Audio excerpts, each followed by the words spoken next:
Hey, welcome back, everyone. Well, some big stories tonight. You might have seen that Truth Social is working now, at least for most people. The Trump team actually migrated their servers over to the Rumble servers. There is now a Twitter replacement that's actually working pretty well. On that note, too, I am active on there. Anyone not yet on there or wants to get on there, come and follow me. It's at Josh J. Phillip. And it's interesting that as this is happening, Elon Musk is also getting the money now where he can probably buy Twitter. And Twitter is actually at least kind of weighing in that direction now where they're considering it. And guess what else is happening right at this time? Barack Obama and Hillary Clinton, again, former president and former Secretary of State, Hillary Clinton and Barack Obama. They're coming out now and they're calling for deeper government control over the internet. Hillary Clinton, in particular, is pointing to a European Union policy that will let them police the internet, including on what they call disinformation, to manage what is true and what is false, at least as they say it. I'll be detailing all this tonight. Actually, I want to go into some of the history with this too. There's a lot of history on this with what Obama did to the internet that is not widely known. When they renounced basically U.S. government control of ICANN, which is basically the Internet Domain Name Services, they also included the what's called IANA, I-A-N-A. When they did that, they basically gave off the power to regulate the internet. They handed that off, and they made it so it's no longer under the United States. That has deep implications because it means that the internet is no longer protected by the Constitution. This is, I think, one of the biggest stories under the Obama era, I'd say, that didn't get almost any coverage. And so I'm going to detail as well exactly what happened with that because it's really not widely known. Also, folks, some big things. It seems that the leftist strongholds are all taking a blow. Disney, Twitter again, Netflix, CNN Plus. It seems that the information war is really kind of going in a pretty strong direction toward the conservative side now. And so this all has a lot deeper weight with it when they're talking about, again, from the government level, trying to regulate what they say is true and what is false, and trying to stamp out anything they don't want. Now, in addition to this, we're also going to have a special guest tonight. It's Dr. Marty Makary. He's a professor at the Johns Hopkins School of Medicine. He's also the author of The Price We Pay, What Broke American Healthcare and How to Fix It. We're talking about COVID-19. So, folks, if you have, we'll see if we can get a couple questions out of him. So, if you folks have a couple questions about COVID-19, vaccine safety, policy, put it in the chat. We'll get him on and maybe in about 20 minutes or so. But he really talks about how COVID policy is being driven by groupthink and politics. I think we've been talking for a while about mass formation psychosis. We'll be delving into this tonight. And again, we're now doing longer episodes, an hour and a half. So, hey, we got half an hour for Q&A. Also, a lot more time for interviews in the normal episode. So, folks, great having you all here. That said, let's jump into the first story. So I want to really start kind of from the big picture level, and then we'll move deeper into the details. Maybe after the interview with Dr. Makary, we'll get into what happened on how Obama really, handed off control of the internet, basically. And by doing so, opened up the internet to censorship. This, again, one of the biggest stories that has almost no coverage. But first, let's talk about what's happening on kind of the more, let's say, basic level, right? What's happening right now on the surface, what's happening on the news right now. This is a tweet from Barack Obama, folks. Just posted. Let me pull this up real quick. Now, Obama recently did a speech with the Stanford Cyber Policy Center. And again, Obama has the Obama Foundation. And this is what he's saying, right? This is Barack Obama's Twitter feed. He says, the way I'm going to evaluate any proposal touching on social media and the internet is whether it strengthens or weakens the prospects for healthy, inclusive democracy. Now, I don't know what inclusive democracy is because presumably, when they're talking about democracy in this sense, they're talking about mob rule, essentially, or, the will of the people, whether people want it or not, or know they want it or not. There's actually an interesting breakdown on what real democracy is, like full democracy. And keep in mind, America is a constitutional republic. We are not a democracy. Frankly, even suggesting America is a democracy itself should be, taken as basically people trying to alter our government system. But here's Obama talking about, again, pushing for an inclusive democracy. And he says, as part of this, tech platforms, i.e. private businesses, need to recognize that they play a unique role in how people consume information, and their decisions have an impact on every aspect of society. With that power comes accountability. Now, accountability on private businesses, but accountable to whom? Right? Obama's answer to that is the need for some democratic oversight. And by democratic oversight here, he's talking about government oversight, not the oversight of the individual, not the marketplace of ideas, not people like you and I being able to debate and have open conversations and weigh what's true and false in ourselves, among ourselves, which in the true sense of democracy is what that actually would be, right? The will of the people, so to speak, mob rule, so to speak. No, he's talking about government control. And he says here again, the need for some government oversight, democratic oversight. He says each of us has to pick a side. Do we allow our democracy to wither, or do we choose to make it better? That's the choice we face, and it's a choice worth embracing. Solving the disinformation problem. Solving the disinformation problem won't cure all the ills our democracies, all that ills our democracies or tears all the fabrics of our world, but it can help rebuild the trust and solidarity needed to make democracy stronger, i.e. government power stronger in this case. Let me play a quick timestamp for you. He actually has I have a video of this, and I just want to play just a bit of this for you. Just you kind of get a vibe, I think, of what he's actually talking about. Let me pull this YouTube channel real quick. All of us have an opportunity to do what America has always done at our best, which is to recognize that even when the source code is working, the status quo isn't, and we can build something better together. This is an opportunity. It's a chance that we should welcome for governments to take on a big, important problem and prove that democracy and innovation can coexist. It's a chance for companies to do the right thing. You'll still make money, but you'll feel better. It's a chance for employees of those companies to push them to do the right thing. Because you've seen what's out there and you want to feel better. It's a chance for journalists and their supporters to figure out, how do we adapt old institutions and those core values that made those institutions valuable? How do we adapt that to a new age? All right, we won't play this whole thing. I'll spare you all the entire thing here, but you get the idea. What Obama is talking about is creating government control of information. Now, keep in mind, Obama actually did start doing this already. And again, I'll be detailing a part of this later on in this episode. But does anyone remember Obama's Countering Disinformation Act? If you haven't heard of this, I encourage you to look it up. The Countering Disinformation Act. And what that did was created a body including controlled directly by the president's office, direct control of the president to manage information. And I mean, really, when you're talking about this, what it meant was it created not just a body controlled by the president of the United States to manage information, i.e. a dictatorship, right? A totalitarian dictatorship controlled by the head of the state, the president in this case, that could oversee and control what is true and what is false, or what is deemed true and what is false. And know what else it did? It financed quote unquote fact checkers. And lo and behold, wasn't it interesting that all these fact-checking organizations and projects started right after that bill was passed, the Countering Disinformation Act. Now, there were other parts to it as well. When Obama, again, relinquished control of the internet, and there was a lot of disinformation around it, I mean, actual disinformation around it, where different websites were saying, oh, this is just about, news outlets are saying, this is just about the domain's name policy. It's not going to affect anything. It was ICANN. I will go into that later in this episode. Oh, it's not going to affect anything. What they wrote off completely in the reporting was that under ICANN is IANA, which actually sets the rules for the internet.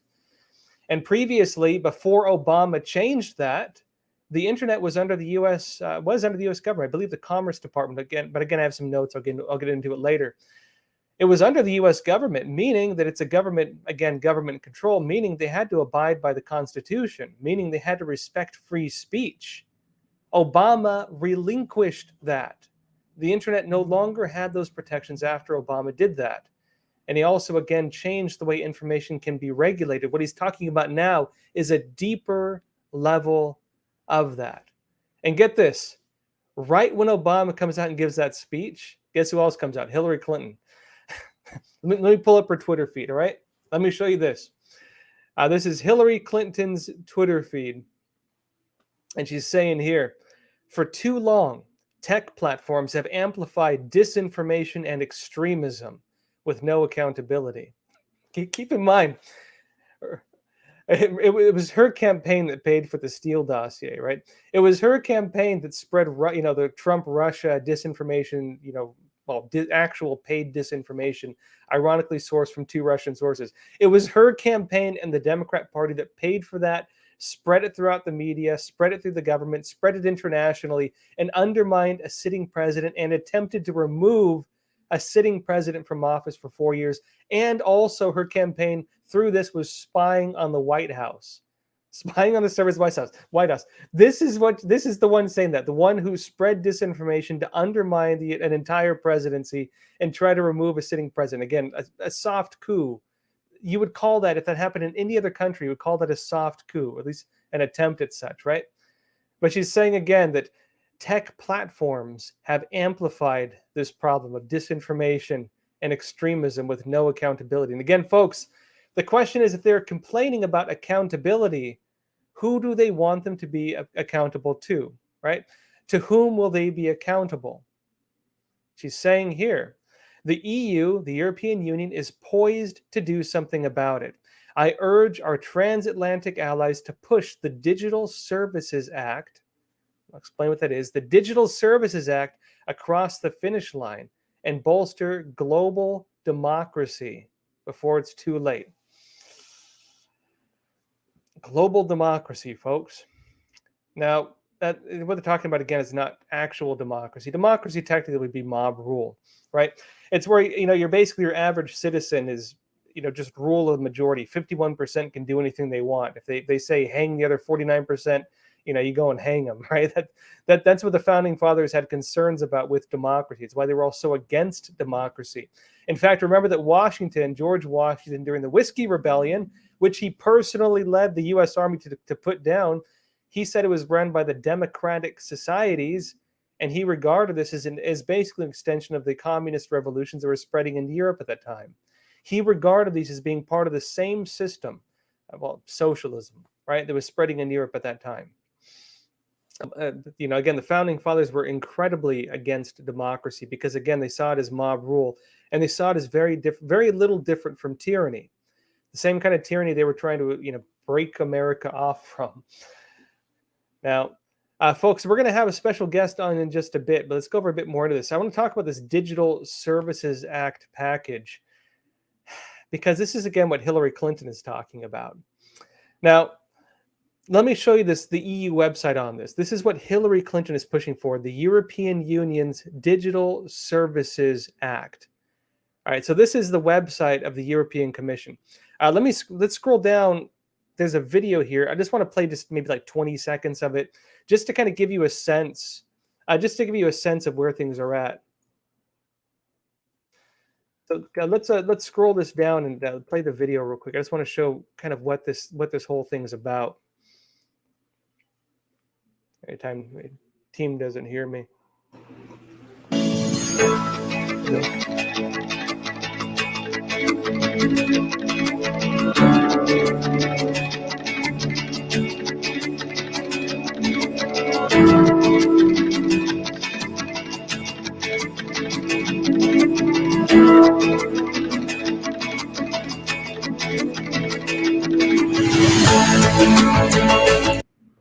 All right, we'll play the whole thing. Folks, empowering users, right? Empowering you. Don't you want more power? Helping businesses, making things easier. Who doesn't want that, right? This looks like an IKEA or car commercial, stuff like that. I mean, who wouldn't want more power and better things for business? The problem is that's not what it's about, actually. Let me explain. This is a website. This is financial. Let's pull the Financial Times here. It says here, the European Union, EU, to unveil landmark law to force big tech to police illegal content. Now, this is, I think, a pretty serious misrepresentation of what they're actually trying to police. They're saying police illegal content. What they're talking about doing isn't policing illegal content. What they're talking about doing is making legal content illegal. Information. They want to make information legal or illegal because they want to ban what they claim is disinformation. That's what this is really about. This is a global censorship policy being pushed right now by the European Union, and that our former leaders right here in the United States are trying to enact here. That's what this is about. Let me show you this. It says the EU is poised to unveil a landmark law on Friday. This was last week, so again, they're voting on this now, that will force big tech to police their platforms more aggressively over illegal content, making the latest move by regulators to curb the power of large technology groups. And let me explain exactly what this is.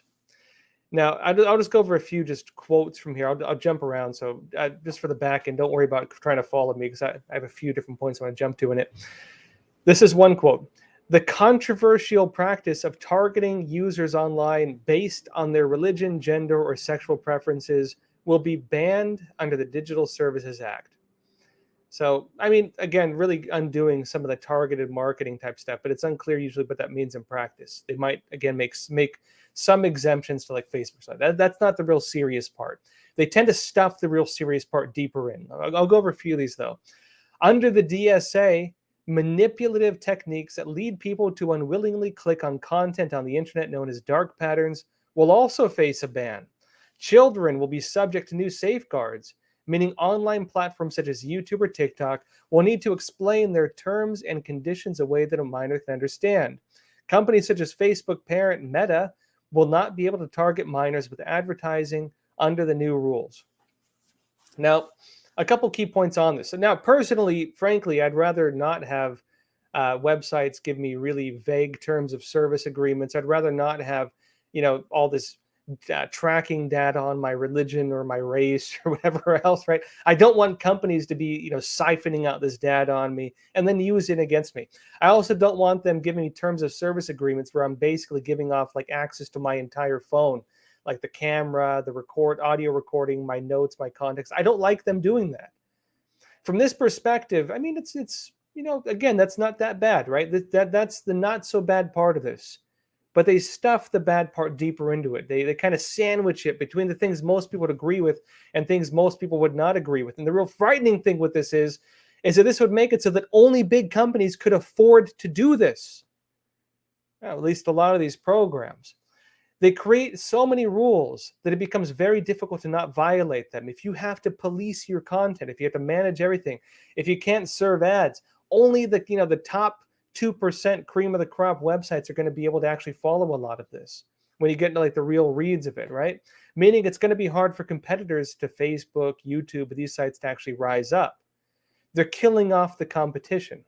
They're creating a dictatorship of information on the internet through this. And let me explain where it gets real crazy on here, right? Regulators, this is a direct quote, regulators will also include an emergency mechanism to force platforms to disclose what steps they are taking to tackle misinformation or propaganda in light of COVID-19 and the war in Ukraine. In other words, folks, you're going to have regulators in charge of managing information on the internet globally. Starting in the EU, they're trying to push this globally. Regulators of the internet will include an emergency mechanism. Again, folks, we're in a state of emergency right now as we speak, the COVID-19 state of emergency for over 2 years now. It seems they're saying the virus is over, but hey, we're still in it because they don't want to let go of their powers, right? Emergency mechanism to force platforms, not ask platforms, not request, force in their own language to disclose what steps they are taking to tackle misinformation or propaganda. Now, that's misinformation or propaganda broadly, but they're putting in the context, right, in light of COVID-19. Then now, pay attention to the wording here. You would assume when they say in light of, they mean that, it means basically, oh, this is about that. No, they mean in context of, in light of. In other words, they're claiming misinformation and disinformation or propaganda has been spreading online. And we've seen the impact of this with COVID-19 and the war in Ukraine. Therefore, we need to have more control of the internet, government control of the internet, regulators managing things, and forcing platforms to disclose the steps they're taking to try to stop this information from spreading. Now, let's look at what happened during the last 4 or 5 years. How many stories have we seen out there, right? How many stories have we seen out there where they said everything else was disinformation, and then we found out the people saying disinformation were the ones who were lying to you? Over and over again, we saw this. The entire Trump presidency, we saw this. The entire Trump-Russia story was itself Russian disinformation, paid for by our own former government, right? Under the Obama administration, when Trump was still a candidate, paid for by the Hillary Clinton campaign and the Democratic National Committee. Paid disinformation that undermined a sitting president. That was real disinformation pushed by every mainstream media there was. And they said that anybody who challenged that was spreading disinformation or misinformation. In fact, even a lot of Epoch Times, our own platforms, got censored and attacked because we were challenging the false narratives that they were spreading. That is the kind of stuff they're planning to do with this, essentially. How much information have we seen with COVID-19? Things they said initially was false, later get proven true. How many things that they said were true that we later saw get proven false? The problem you're going to have with this is who can determine what is real and what is not real? Who can determine what the truth is, right? Who can regulate the ability to explore information and try to find what is true and what is false? Who regulates that? That is what this will be doing. It will create the government powers to regulate this and to silence anything else. There'll be no more questioning information, no more questioning government statements, no more questioning World Health Organization, no more questioning Dr. Fauci, or questioning the narratives being spread if, let's say a certain party wants to spread disinformation and claim it's true and tell everybody else that what they're spreading is misinformation. Because again, if the crooks are running the markets, right? And again, I say that in the way, again, where I'm talking about specifically, again, that the Democratic Party was the ones who paid for the Trump-Russia dossier, the Democratic Party and the Clinton campaign. They were the ones lying. And they were the ones who were they were the ones who were lying and saying everybody else is lying. If the people who are lying can regulate the truth, what do you think they're going to allow to spread? And what do you think they're going to crush? They're going to allow lies to spread, and they're going to crush the truth. And we saw them try to do that. We've seen them do that over and over again, as a matter of fact, including under COVID-19. That is what this is. And it doesn't even end there. This is also included in that European Union bill. Direct quote, I'll read it again. Search engines will also be captured by the new rule book, meaning companies such as Google will have to assess and mitigate risks when it comes to users spreading disinformation on its search platform.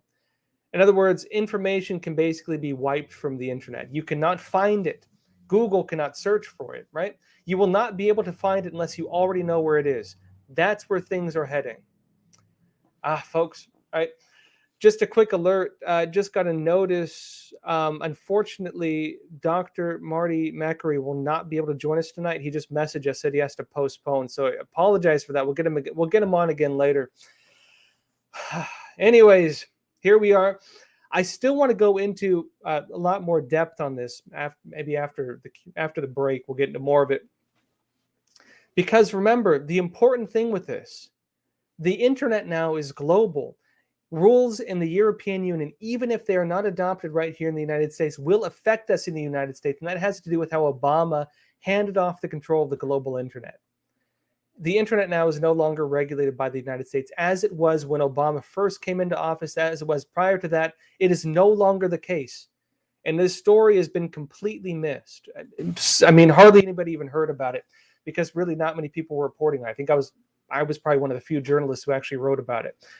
I'll be explaining this, folks. First, so let's jump over to Epic TV. But first, again, we have a sponsor tonight, Secure. Over 155 million Americans were affected by data leaks in 2020. The average American had their personal data stolen about 4 times over the past year. People get anxious because they can't protect their online data or their online activity. But now there's a secure platform called Secure that can do just that. It's a email and messenger app. That's Secur. Now, Secure's server and data center are hosted in Switzerland. That's important because Switzerland has the strictest data privacy laws in the world. And also Secure's servers are hosted there, which means it's not subject to the Intrusive Cloud Act, including its not being associated with Amazon, Google, Microsoft, or U.S. companies have agreements with it. Secure does not ask for your phone number. It does not mine your data. It does not upload your contacts. Now, folks, it's only $5 for the messenger or $10 for the email and messenger package. You can visit secure.com today for a free 7-day trial, or you can use the promo code Joshua to get 25% off. Now, and again, big things out to Secure, folks. Now, I want to go deeper into what's happening with this. Then we'll go into questions. So if you have questions, make sure you leave them in the chat. We're going to jump over now exclusively to Epic TV for this part of the discussion. Folks, if you don't have an account on Epic TV, I know we're on Rumble and YouTube now, check out the description below. We'll give you a free 14-day trial. Click that link, get your free trial. Come join us on Epic TV. We're jumping over now. So, folks, see you there. And also, real quick, too, we have a special episode we just published on Baby Cyrus and Child Protective Services kidnapping. There are loopholes within our legal system that are letting CPS basically throw out constitutional protections, including the right to a jury, including, for example, the being innocent till proven guilty, things like this, thrown out when your kid is taken from you by CPS. Shocking story. I'll show you the trailer now, then we'll jump over to Epic TV. A case in Idaho whereon baby Cyrus being taken from his family by Child Protective Services is bringing attention to the financial incentives and extra legal practices that states have when taking children from their parents. This truly is state-subsidized child trafficking. There's no way to whitewash this. It's exactly what it is. I would go so far as to say it's a state and federal funded kidnapping system. We're surrounded by, I think it was about 20 officers at that point. They're yelling at me and they just pull me out. Pull me out of the truck. They arrest me, and the officer tells me, you're under arrest for felony injury to child. For felony injury to child? That's not my child. That's not your child? In this case, the federal government is paying Idaho to steal, kidnap, abduct, whatever term you want to use, babies from people's families. Innocent families, families who've done nothing wrong.